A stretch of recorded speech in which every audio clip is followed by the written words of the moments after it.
Have you ever walked into a room and immediately felt like everyone already knew each other? Like there was an invisible wall between you and the rest of the group? You smile, you try and find your spot, but something just feels off. Like you're watching a group form from the outside. Like you got there too late to belong. Most instructors have no idea when this is happening in their own class, but their members feel it every single time. This is episode 4 of How to Lose Your Class in 10 Mistakes, and this one hit me personally. And by the end of this, you'll know exactly how to spot it, stop it, and fix it, even if it's already forming in your class right now. Hey, I'm Michelle, the founder of HiiPOP Dance Fitness. I created this series for fitness instructors who want a class that doesn't just fill up, but stays full, where members come back week after week and bring their friends. But here's what I learned after years of doing this. The classes that do that, they're not just well choreographed. They're built on deep connection and belonging. And that's exactly what this series is about. If that's the class you're building, hit subscribe. Now let's get into it. And what makes this one particularly dangerous is that it didn't start with bad intentions. It doesn't start with mean girls. It starts with something that actually feels really good. And I know because I lived it. I call this the quiet divide. It's the invisible line that forms in your class between the people who feel like they belong and the people who are still waiting to figure out if they do. And the scariest part, you can be the one drawing that line without ever realizing it. So here's what happened in my class, and I want to be really honest with you about this because I think it's the only way this is actually useful. Growing up, I was never the girl in the inner circle. I was always the one on the outside looking in. Lonely, socially awkward, never quite sure where I fit in. So when I started HiiPOP and suddenly these super cool girls showed up and they loved my class and they started inviting me into their world. I got pulled in hard, and without even realizing it, everything I did started revolving around them. They were the ones I looked at during class. They were the ones I called on. They were the ones I made feel special. Every shout out, every high five, every moment of connection. It was all going to this same small group. And then one day, someone said it. This feels cliquey. And in that moment, I had to look at what I had created. I wasn't building a community. I was building an inner circle. And I was the one who let it happen. And I remember sitting with that for a while thinking, I didn't mean to do this. I was just connecting with the people I felt comfortable with and I liked. Isn't that normal? But here's what I want to confront. Intent doesn't matter if the impact is exclusion. Most instructors think cliques form because of mean girls, because of toxic personalities or territorial behavior. And sometimes, yes, that is true. But most of the time, cliques form because the leader has a favorite section of the room, a favorite group of people, and everyone else can feel it. Here's what most people don't realize about cliques. They don't feel like cliques from the inside. From the inside, they feel like friendship, they feel like community, and they feel like belonging. But from the outside, they feel like high school all over again. Like a room where the pool table already exists and you're not sure if there's room for you. People don't need another place where they feel like they don't measure up. Your class should be the place that finally changes that.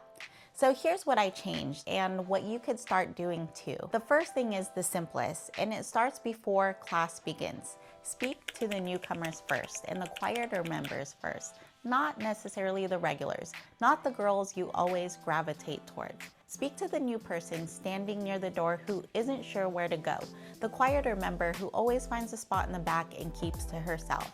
Those are the people who need your attention most.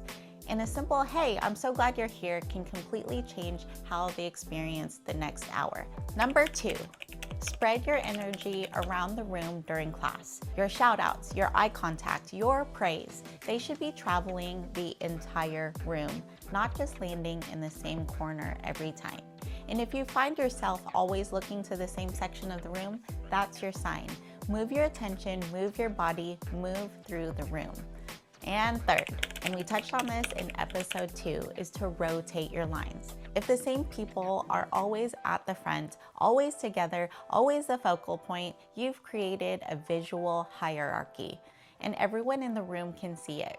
Rotating lines breaks that pattern without drama. It's a structural solution to a cultural problem. If you haven't watched episode 2 yet, I break down exactly how to introduce this, especially if you have an established class where people claim their spots. Go back and watch it. And it's also in the Magnetic Instructor Guide. And number 4, create moments in your class that naturally create connection. Choreograph sections where people face each other, move in opposite directions, and partner moments that change who's next to who. These small structural shifts create interaction organically. Nobody feels forced, nobody feels singled out, but suddenly people are connecting with people they've never connected with before, and that changes the whole energy of the room. And here's what I didn't understand at the time. The culture you tolerate is the culture you create, even if you don't mean to, even when you're a good person with good intentions. Because when you only shine the light on some people, the rest of the room notices and they start to wonder, is this class for me? The wake-up call for me wasn't dramatic. It wasn't a blow up or a big confrontation. It was quieter than that. Someone said the word clicky, and something inside me immediately knew they were right. I had to make a choice. Was I going to protect the inner circle I had accidentally built, or was I going to protect the culture I had always intended to create? That wasn't a hard choice, but it was a humbling one, because it meant admitting I had been part of the problem, and it meant changing my behavior before I could expect anyone else to change theirs. And here's the thing I really want to be honest about. I actually noticed the signs early on. I saw it forming, but I didn't want to address it because I didn't want to offend anyone. I didn't want to rock the boat, so I waited. The longer I waited, the harder it got to fix. What I know now and what I wish I had known then is this: address things as they come. Do not wait until it's a full-blown problem. Kill the baby dragons before they grow, because baby dragons are manageable, but a full-grown dragon, that will burn your whole culture down.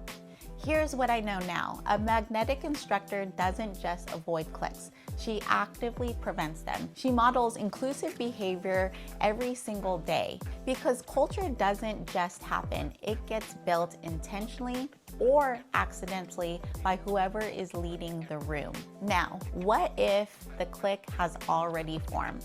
What if you're watching it right now in your class and you're not sure what to do? First, do not make a blanket statement in a group chat. I tried that, it doesn't work. Most people don't think they're doing anything wrong, or they think they're above it. What actually works is modeling the behavior you want to see consistently. Show up and give your warmth to the people on the edges first. Let your regulars see that. Let them watch you pour into newcomers. Because here's what happens when you lead that way consistently. The right people follow your lead. And the ones who aren't willing to, they usually self-select out. And that is completely okay. And when that happens, and I say this gently, sometimes that's the best thing that could happen in your culture. But here's a move that multiplies your impact. Empower your members to do the same. Before class starts, remind them how much it matters to say hi and welcome new faces, even quickly, even just a smile and a hey, I'm so glad you're here. Because when your members lead that way, the culture spreads beyond just you. Also, think of yourself as the host of a party. You're not just greeting people, you're connecting people. Bring newcomers into conversations that are already happening. Ask questions that dig for common ground. Oh, you live in Rathdrum? So does Sarah. Come with me, I'll introduce you. You are the connector of your class. And when you lead that way consistently, your members start to do it too. And that's when your culture starts to build itself. When I made these changes in HiiPOP, something shifted in the room. New people started coming back. Quieter members started opening up. and the energy felt more open, more relaxed, more like everyone was welcome because they were. That's the difference between a class that has regulars and a class that has a culture. Regulars show up for a workout, a culture shows up for each other. When I think back to that moment, someone telling me this class feels cliquey, I'm grateful for what they said, because not everyone does. Most people just quietly decide class isn't for them and they don't come back. And you never know why. You just know the numbers aren't growing. You just know something feels off. That's the quiet divide at work. And the beautiful thing is, once you see it, you can fix it. The hardest part about this particular mistake is that it feels invisible from the inside. From your perspective, you're connecting, you're energized, you're having a great class. But for the person standing in the back wondering if anyone sees them, it's a completely different experience. And they won't tell you. They'll just quietly decide this place isn't for them, and they'll find somewhere else to belong. So here's where to start. Number 1, audit your attention. After your next class, ask yourself honestly, who did I shout out? Who did I connect with? Who did I miss? That awareness alone will start to change things. Number 2, speak to the edges first. Newcomers, quiet members, the person standing alone, they need your warmth before anyone else does. And number 3, build connection into the structure of your class. Be the connector by bringing people into conversations. Create partner moments in your routines, rotating lines, moving throughout the room. These aren't just tactics, they're culture building tools. And if you want the full system for building a class culture where everyone feels like they belong, not just the people who showed up first, it's all inside the Magnetic Instructor Guide. Everything we've talked about today and more is waiting for you in there. The link is in the description. This one might be an unpopular opinion, but I think you need to hear it. I used to think filming my classes was one of the best things I could do for my business. More content, more visibility, more growth. But something completely unexpected started happening in the room, and I didn't connect the dots right away until I got a phone call. One of my members called me in tears, and when she told me what had happened, I felt sick. You do not want to miss this one. See you in the next episode.